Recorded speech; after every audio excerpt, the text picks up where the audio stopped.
Welcome back to Bottom to the Top Charlotte, your go-to podcast for all. Is it more energy than that? You always have. You're nervous right now because you're like people around you are listening.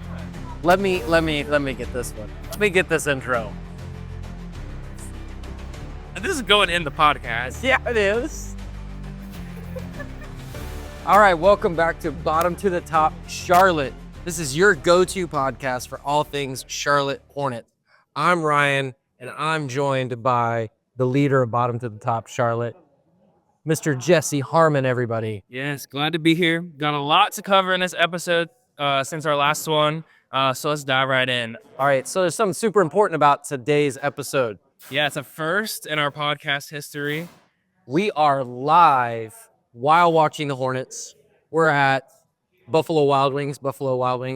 Feel free to sponsor us, please. So, yeah, we're Buffalo Wild Wings here in Charlotte. And we've just watched the first half of the Jazz versus Hornets game. And so, Jesse, I did not get to see the first half fully. So tell us a little bit how it's going. Okay, so we started out pretty hot, got out to a lead. One thing to note, Utah's down pretty much everybody. They don't have Colin Sexton, Lowry Markkanen. So it's a bunch of guys who I've never heard of starting for them. But we got out to a good lead. Miles Bridges had a good first half. He had 14 points, shooting 50%. Mark Williams had 10 points, had a good start. LaMelo's got 16 points, shooting 50% as well. But Brandon Miller's got 9 points, but that's about it. Josh Green's only got 3. Cody Martin's got 3. And then nobody else has scored anything. I believe Cody Martin's the only person off the bench you've scored. That's what it looks like. That's atrocious. So it's been pretty rough when everything started to go downhill when we subbed out for the first time and got the second unit in there. Thank you very much. Okay, cool. Utah, Sensabaugh, never heard of him. He's got 14 points. Filipowski hit 2 crazy three-pointers. Taj Gibson got a technical foul for yelling at the referee for a dumb foul that they call him. Yeah, as I walked in, I noticed that they immediately didn't call something that should have been called when Miles Bridges got fouled at the end of the half. Yeah, so some questionable calls. We were 6-point favorites for this game. So we're currently down by 7. But the second quarter was even. Both teams scored 29 points. So I think we can get it going for the second half. But maybe we can kind of recap some of the stuff from the week. And there's also going to be probably some live takes of this game as we watch it. So it'll be pretty fun. Yeah. So some of the things that we've got for you in this episode is something that hasn't happened in almost 20 years. Yeah, so stick around to hear what that is. So pretty exciting news for this Hornets team. But since our last episode, we talked about the postponed games. So both the Clippers game and the Lakers game were postponed. But they now have been set to a new date. So the Lakers will now play on February 19th, 10 o'clock game as well. So that's a late one. And then the Clippers will now take place on March 17th. We lost that Phoenix game, so it ended up being our next game. It's a tough game. Yeah, so we just beat the Suns. Played really well against the Suns in this next game, but fourth quarter kind of melted down a little bit. Yeah, it was some tough shot selection. A lot of people in the NBA that I've seen on Twitter and Instagram have been questioning LaMelo's efficiency. And when you look at the box score for this Phoenix game, I believe he shot 17 three-pointers. Let me just double-check that for us. Yeah, he went 5 for 17 from three-point and shot 9 for 25 overall. I mean, he got 25 points, 11 assists, 6 rebounds. But when you're shooting that poorly, it just can be frustrating, especially when it seems at times that that's our only form of offense is LaMelo. There were plenty of times heading into that fourth quarter and in that fourth quarter that we were getting fast breaks, We could have easily scored. You know, we can't talk about this game without talking about Mark Williams' first half. Right. 22 points, 13 rebounds, but he only finished with 24 points. Yep. Just another bucket or a couple free throws, even, I think, of what it was in the second half. And so for LaMelo, we know he's a volume shooter. The more touches he gets, the better he plays. He feels more comfortable. But at some point, you got to choose better shot selection. And I think that's what all the greats have done. When you look back in history, the Reggie Millers, the Ray Allens, current Steph Curry, you learn to pick your spots and you got to take those right shots. And so it felt like we were, obviously featuring Mark Williams a lot, and that led to great open shots, forced people to come down on him on defense, and that allowed for those shots from the outside, and those went in. Second half, they shut down Mark Williams, and plus I got a conspiracy theory for us in just a few minutes as well. So as to why maybe Mark Williams wasn't featured as much in that second half. But Mark Williams, that too we want. He's the guy. He's the guy that I think we believe he is, and we just got to build around him, and he's got to stay healthy. Yeah, and so we're seeing that a little bit in this Utah game currently. That early lead that we got out to in the first quarter, Mark Williams was featured in that. There was even some fast breaks where he was already back at the basket, and the entire Utah team had no idea where he was. Got an easy dunk. Some sweet dunks in that game. If we can highlight that again in the second half of this game, I think we have a chance to win. Yeah, in our notes, I think you said before we got to halftime, you said Mark Williams is going to have the best night of his career. I did, and he was on that path. But just that's what happens in the NBA. Coaches game plan, they adjust, and those adjustments worked. And that's just, I guess, part of the NBA. But you got to figure out how to win, and unfortunately, we just didn't do that against Phoenix. But here's hoping that we can do that in the second half of this Utah game. I do want to talk about, before we move on, when you look at the flow chart for this Phoenix game, we went cold in the worst possible spots of the game, going into halftime and then at late in the fourth quarter. Yep. You can't do that. And obviously you want to play 4 quarters of good basketball. Ideally, even with the best teams, that's not possible. Right. Teams are going to go on runs. It's just you got to pick when you're going to go on a run. You got to figure out a way. The end of the half, you're going to go on a run, and the end of the game, you're going to go on a run. And, looking at Phoenix, those were the only 2 times they went on a run, and they won those games. Right. And the reason why I believe they did that is because they have somebody named Kevin Durant. Now, let's talk a little bit about what you probably, it's like when anytime an announcer says so-and-so hasn't missed a shot in so long, and then that person, immediately misses a shot, it feels like. But I believe you had a thought that maybe, I don't know if you want to share it on. I'll say it. I typed it and deleted it because I said I shouldn't say that. Okay. And I'll start out by saying LaMelo played some pretty good defense, I think, against Kevin Durant. I typed, "Is Kevin Durant washed?" ? And then instantly removed it and said, I shouldn't have said that. And then at that point, what did Kevin Durant do in the following minutes of the game? Yeah, so he went on to score 27 points, 8 rebounds, and was +8. He was the only starter in the plus minus for the team. So, yeah. So he basically ended up dominating. He was hitting some mid-range shots that I don't think you could play better defense on, and he was making them. Well, the thing about the way Kevin Durant plays and the way he shoots is first of all, he's 7 feet tall. 6'10", 6'11", whatever. He's 7 feet. So his wingspan is, I don't know, from New York to LA. Like, it's huge. Okay, here we go. And so, we're back on the game. Mark Williams. Woo! All right, so second half is starting here. Jazz are up 62-57. So we may be a little around the place. But this could be fun. This can be fun. But I would say we can go ahead and move on. So there were obviously some setbacks. Lost to Phoenix.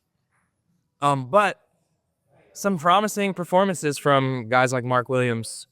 So maybe let's talk about what we can do to improve moving forward. Obviously, we're in the middle of a game right now, but maybe just as a team moving forward, and we're not at the start that we wanted. Everybody knows we only have 8 wins.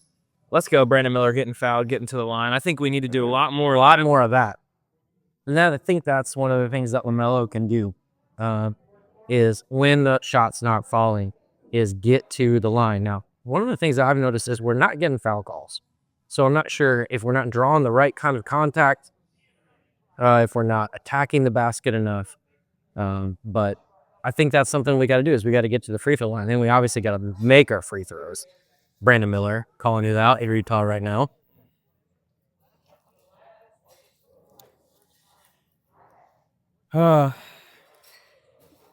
And he missed 2 in a row. All right. I will say, going on to getting foul calls, I feel like it's happening in streaks where LaMelo will have a game where he's getting some foul calls.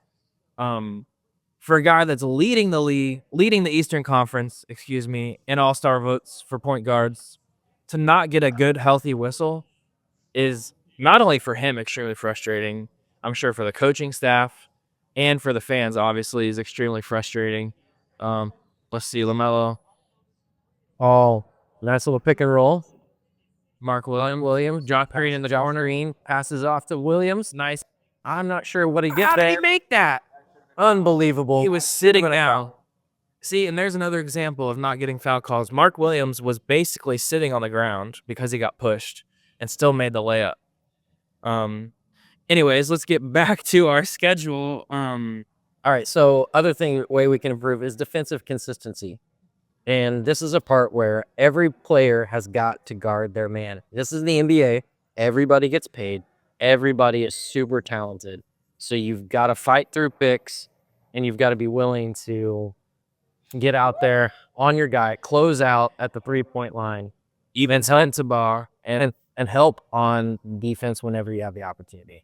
Or guys like Sensabaugh and Filipowski are going to drain threes in your face, which we're seeing in this game. Yeah. Miles Bridges having a great night, though.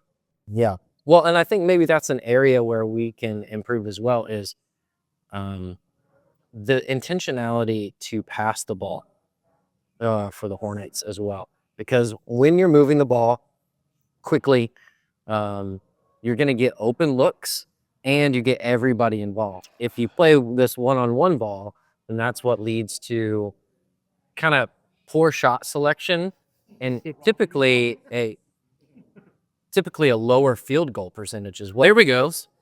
It is because you're taking shots that you don't really want to take. Yeah. And you're not open. So you're going to naturally miss more shots. Speaking of getting a foul call, LaMelo sold that one there. He got the whistle too. So maybe we can do some more of that, get into the bonus.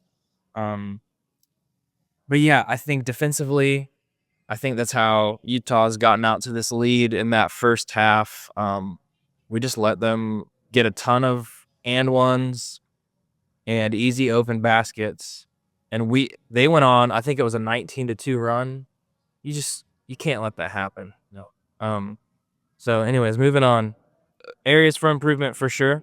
But now it's time for one of my favorite segments, Eric Collins, Call of the Week. Let's go. So unfortunately, at Buffalo Wild Wings right now, they don't have the live feed coming through the speakers, so we can't hear our main mans, Eric Collins and Del Curry. But I will say, it was in probably the first 3 minutes of the Phoenix game, and I knew this was going to be our Call of the Week. So in Phoenix, they have this thing with their fans where they don't sit down until their team makes a basket, and we were playing great defense to start that game. And if you think that's a great idea, maybe if your team can score pretty quickly. And it kind of looked foolish. It was a tough start for them for sure, but Eric Collins, they had missed like their 4th or 5th shot in a row, and he goes, their hamstrings got to be starting to burn.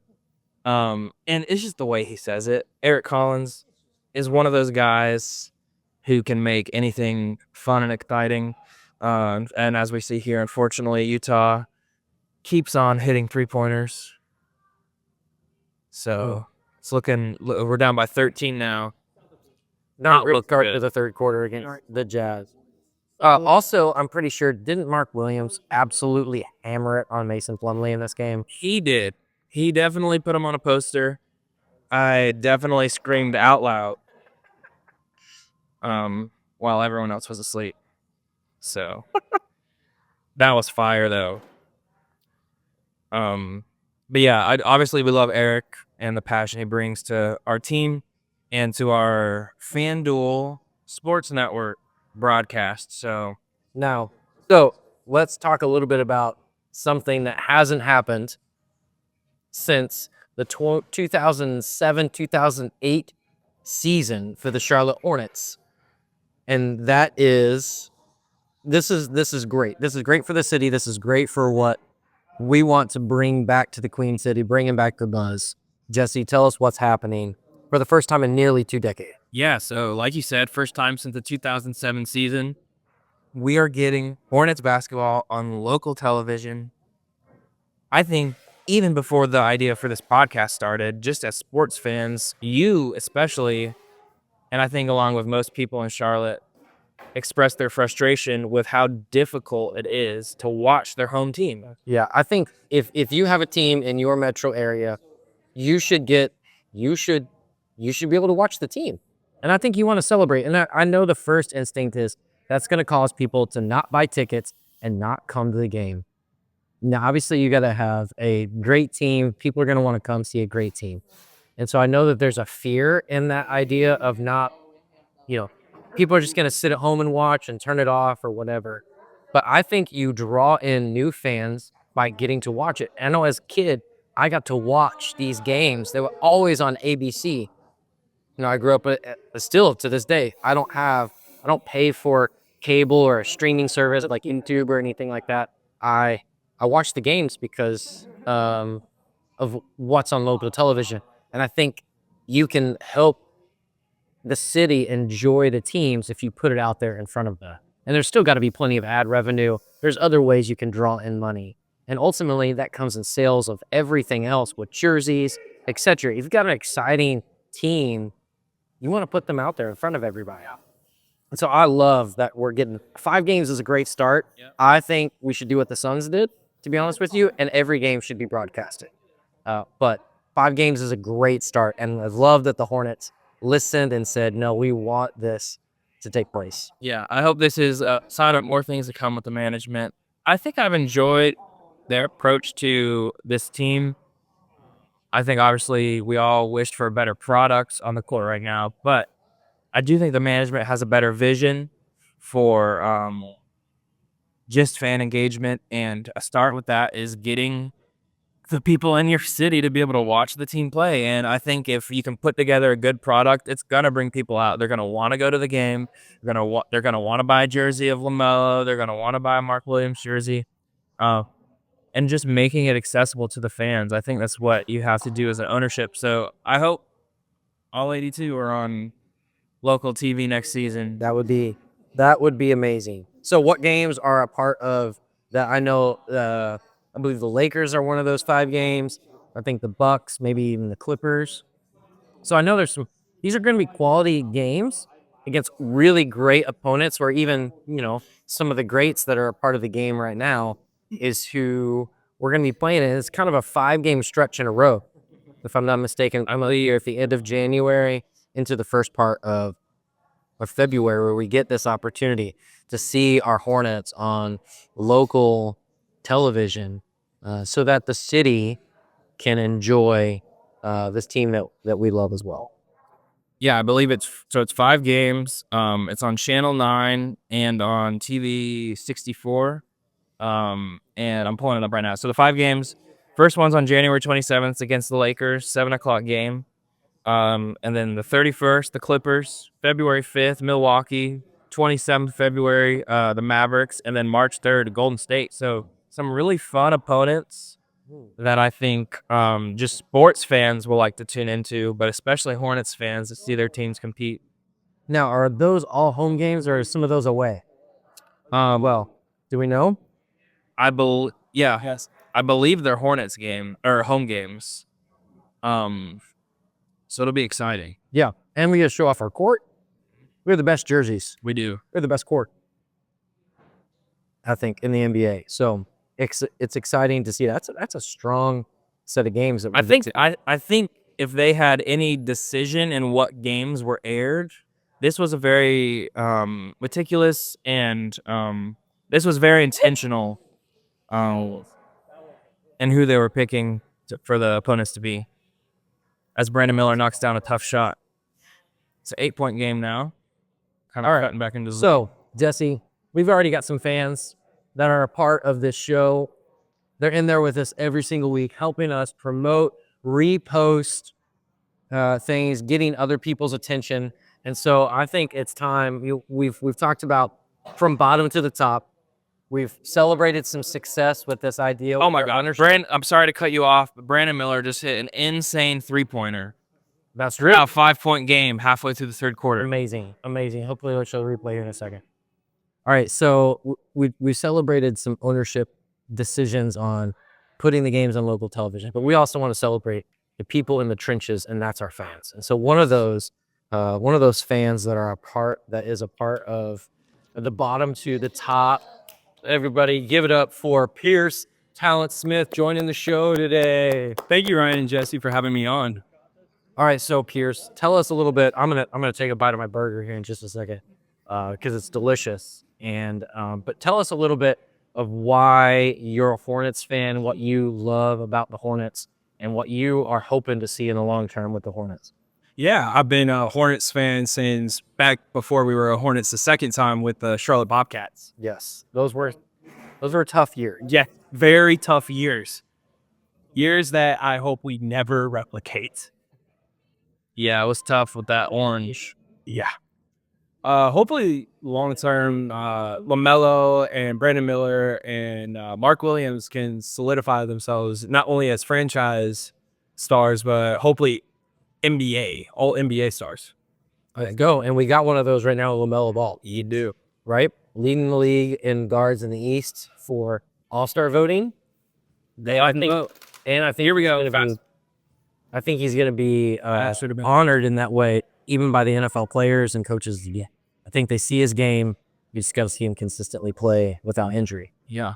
And so to ask a question here, Pierce, it's funny. I had in my notes as our fan interaction question for tonight was, what are your thoughts about a potential trade involving Nick Richards and Nurkic from Phoenix? That was kind of buzzing, pun intended, around the league for a potential trade. And we did getting a Nick Richards trade, but they end up getting Josh Okogie, who's a guard forward, 6'4". He got a 7-foot wingspan. And we received 3 second-round draft picks alongside him for Nick Richards and 1 second-round draft pick. Which was already given to us from the previous thing. All right, so I also want to clarify that, Jesse, you were quick to send me this news, but I just want to say that Pierce is the one who broke the news to me. So I actually knew the news from Pierce because the moment it happened, he's like, hey, did you guys see this? And so shout out to Pierce. Pierce for breaking the news. So maybe just what are your thoughts? Watch out, Adam Schefter. What are your thoughts about trading away a guy like Nick Richards? And then what do you think about the team going forward, just acquiring draft picks? And I mean, overall, that needs to be our strategy. We need to go after draft picks. Sure, you're going to miss somebody with the production on the defensive side with Nick Richards getting rebounds, being a big guy in the middle, preventing people from driving in. But at the same time, you have to hold it with a loose fist. And this was the moment that we needed to capitalize on what he's done so far and get picks. Yeah, I agree. I think when you have a project player on a 2-way contract like Diabate, who's played great. In G League, he's balling. He's dominating. I will say, it's related. It's about Diabate here. So this is a stat I saw. Biggest difference in team rating when a player is on versus off the court. Diabate is 4th in the league behind Jokic, and SGA as some of the guys up there. So Diabate, insanely efficient, helping the team out, just grabbing those second chance offensive boards. And what I've loved about what he's been doing in the G League, and he showed flashes of this, is his willing to attack with the basketball offensive, not just see himself as I'm going to play defense and get offensive boards, but I can score too and do it efficiently. Yeah. Yeah. So I think when you have a guy like that in your back pocket, obviously 8 wins this season Make it a lot easier to let go. Nick. I think it makes sense that we can continue to build up Diabate. Mark Williams has been playing great. Go get some draft picks for a guy like Nick Richards. Yeah. And Okogie, he's shooting a career high from 3-point land at 38% this season. That's not bad. So, and he hasn't been getting playing time, so he'll definitely, hopefully, carve out a role with this Hornets team. So I'm excited to see what that looks like. Excited to see what that looks like for guys like Josh Green on the team. What will his role look like now with another giant forward? So looking forward see what comes out of this. What do you think that this speaks of Mark Williams' health, Pierce? If we're willing to trade off Nick Richards, obviously we got, the old man Unk on the team, as they call him, and Taj Gibson, and we've got Musa. That must mean there's something that they believe about Mark Williams. So what do you think that speaks of about his health, where he's at in his return back into the game? Hopefully it means that the injury woes are behind him now. But here is the real question. Do we have enough faith in Musa to potentially start him again if Mark was to get injured? Or do we turn to Taj Gibson? Because now you're without a player like Nick Richards. It's a good question. I think I can't remember, but did Diabate start a game? He has already started some games because Nick Richards and Mark Lillard were both Period where they were at the same time. And so we were rotating those guys. And when I watched those games, it wasn't a scenario of, I think you bring up a valuable point. Can those guys hold it down?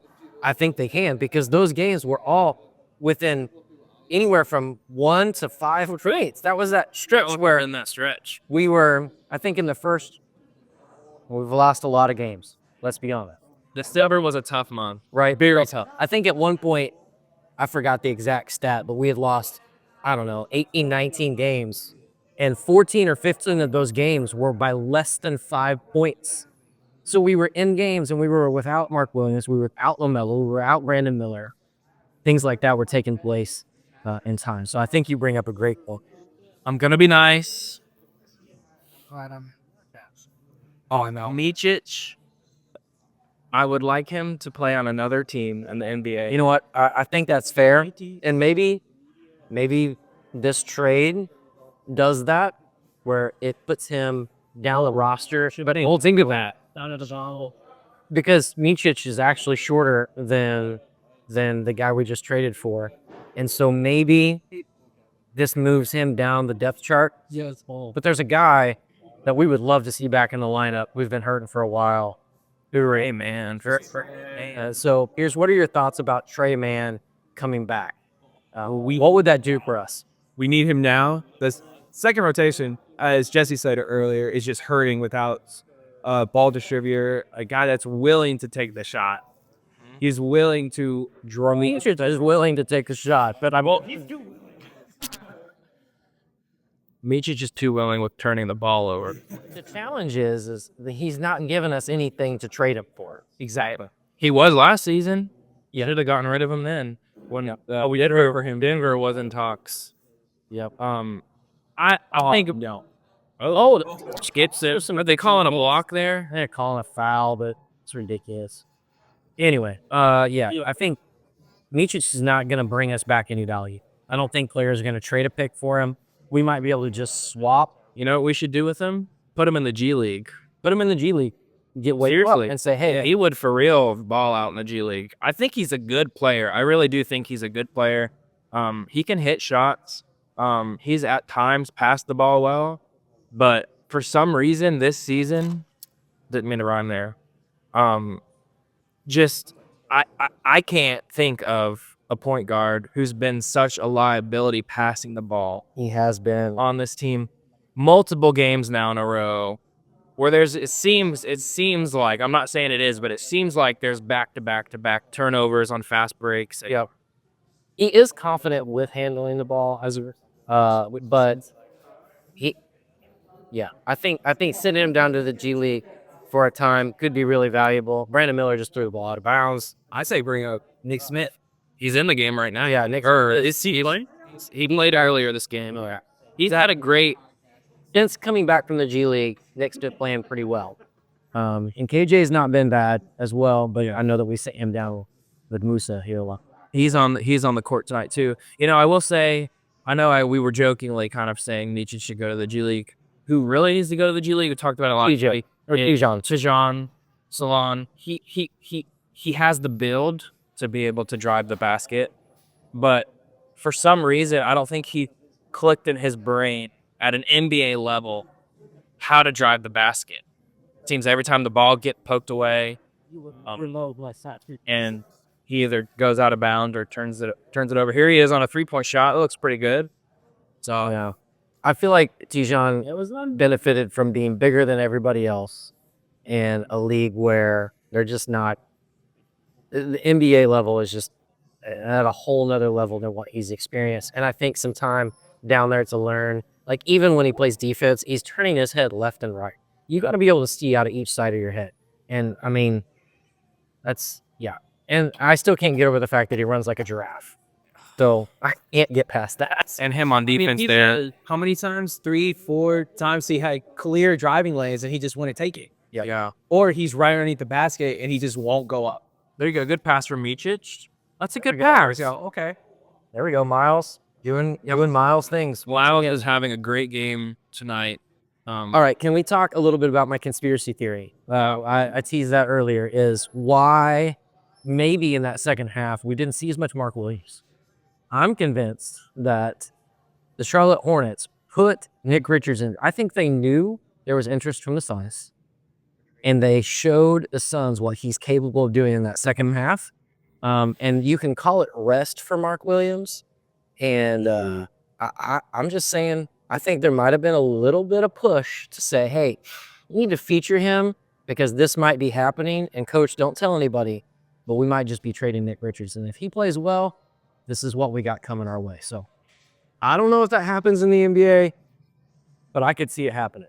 Oh, I could definitely see it happening, especially with a team like us needing to get picks and get somebody that could hopefully wake up Micic or Green to. We were saying the same thing. No. Also, Start shooting the ball more effectively or finding the path. They're USB fast. And the Suns are right there at 500, and they need some game changers. Yeah. And the way that some Mark Williams pummeled Mark Plumlee, or he's not Mason Plumlee, excuse me, or Hornet. Also, yeah. But I mean, he just punished it all game long between he and Nick Richards. So I can see Nick Richards being an immediate impact player for them. Yeah. Oh, absolutely. And he didn't even play his best game against them. He had 5 rebounds and a steal, but only 4 points, 17 minutes. But, you know, good luck to Nick Richards. I liked him on the Hornets. Thought he was a great player. Never had any serious issues. So I think Eric Collins will give him a "How do you do?" at some point whenever we hand him down the line as well. he always goes, he's a Finnegan program. All right. Well, Pierce, we thank you for joining the show with us today. Anything else that you'd love to share with the Hornets fans out there? Any encouragement to keep the faith, keep the belief in the Hornets? There's only one way to go. It's to the top. To the top. Let's go. Yeah, we're good. No, I'll take another Mountain Dew, please. One last question before you go, Pierce. And this might be tough as a Tar Heels fan, okay? But do we take Flag If we have a lottery pick. if we have a high pick and he's available?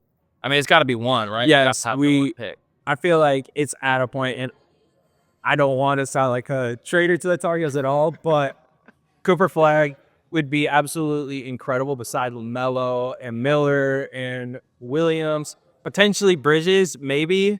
There's some talk potentially of him getting traded to the Pistons, I saw earlier today. Yeah, that's been going on for 2 seasons. Yeah, so Yeah. I think Bridges is here to stay. I do. But we'll see. We're about trying to load up with some picks. I just hope that we don't shut things down. That's what I hope. I want us to continue to try to fight, try to win games now, and build for the future in the meantime as well. Yeah, right. So, well, Tar Heel Nation probably extremely dislikes you right now. Probably for your input today here on Bottom to the Top. All right. So, Jesse, as we wrap up, let's look ahead at these other games that we've got coming up. We've got 3 games here in this next week. Obviously, we got this one with the Jazz that we're in the fourth quarter. We're down by 7. See what happens. Maybe we can pull off a victory. But we've got the Bulls coming up, and we've got the Mavericks.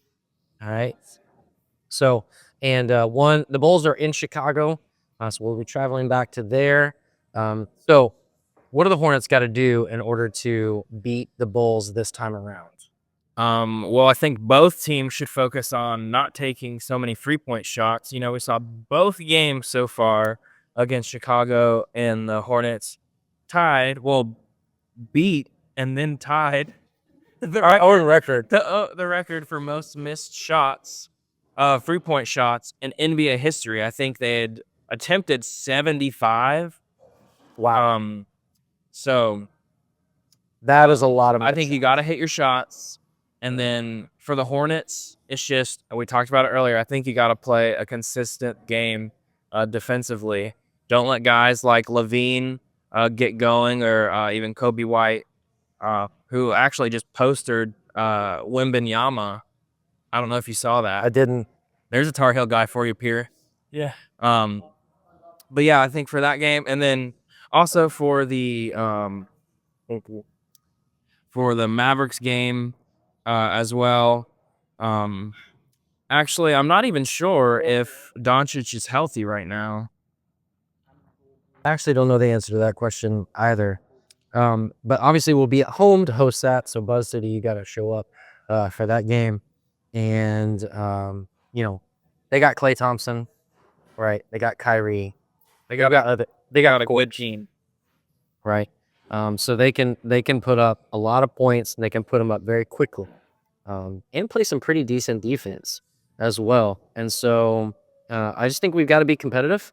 And if we're in the game late, at any moment, I think we can pull things out. So just like this game here against Utah, we're down 3 now. You got 10 to go. Lots of time to make a big run here. Yeah, I'll say it again. If LaMelo is on the court, we have a chance to win. But for this episode, that about wraps up everything for Bottom to the Top Charlotte. Thanks again for joining in on this unprecedented episode of Bottom to the Top. Thanks for joining us as we break down these Hornets games and latest news. Don't forget to subscribe, listen to us, rate our podcast on Spotify and Apple Podcasts. Drop some comments, questions, and don't forget to vote for LaMelo.